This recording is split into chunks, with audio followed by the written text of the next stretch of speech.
Narrative movement number 2 is the sword. Verse 24, he drove out the man, and at the east of the Garden of Eden he placed the cherubim and a flaming sword that turned every way, to guard the way to the tree of life. Two things quickly to note that sin does. First of all, sin isolates us. It separates us. That's just common sense, right? You go into any community, any relationship, any marriage, any situation, and you go into that situation, you put yourself first, what's it going to do? It's going to isolate you and separate you from pretty much everybody there, because no one's going to want to be around you. And people will leave you. The garden will leave you. Because sin separates us from other people, it isolates us into aloneness, and it separates us ultimately from God.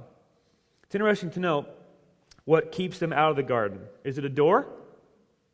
No. Is it a wall? No. Is it a fence? No. It's a sword.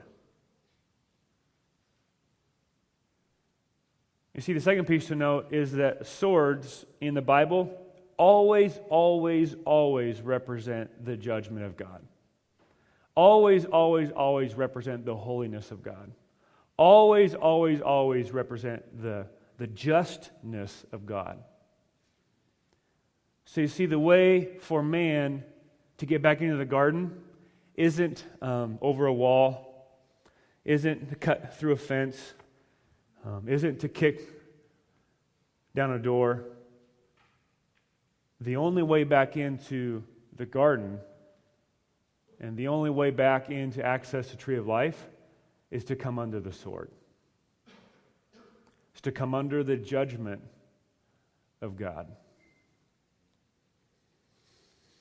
Interesting to note the parallels between things we see happening in the garden and things that we see happening in the temple to come. You see, the Israelites were reading this, right? Moses was writing this down and giving this to the people of Israel, and they would have very quickly picked up on many of the parallels between the Garden of Eden and the temple of God where they worship. You see, in the temple, if you were going to go into the temple, you had to walk by 4 things. The first things was the armed Levites. The tribe of Levites were placed, and they camped around the tabernacle, and they were there to guard any unholy encroachment into the temple, into the Holy of Holies, into the presence of God, where there could be no sin allowed. And so there were armed Levites placed around the temple to protect any uninvited guests from going into the Holy of Holies. Secondly, they'd have to walk past the altar where the blood, the animal sacrifices were made. Thirdly, they'd have to pass through a veil. And on the veil were cherubims and palm trees, and descriptions and pictures, artistic pictures of a garden. You can read about it in Numbers, Leviticus. And fourthly, they'd have to pass the gigantic statues of the armed cherubim that would stand just outside the Holy of Holies.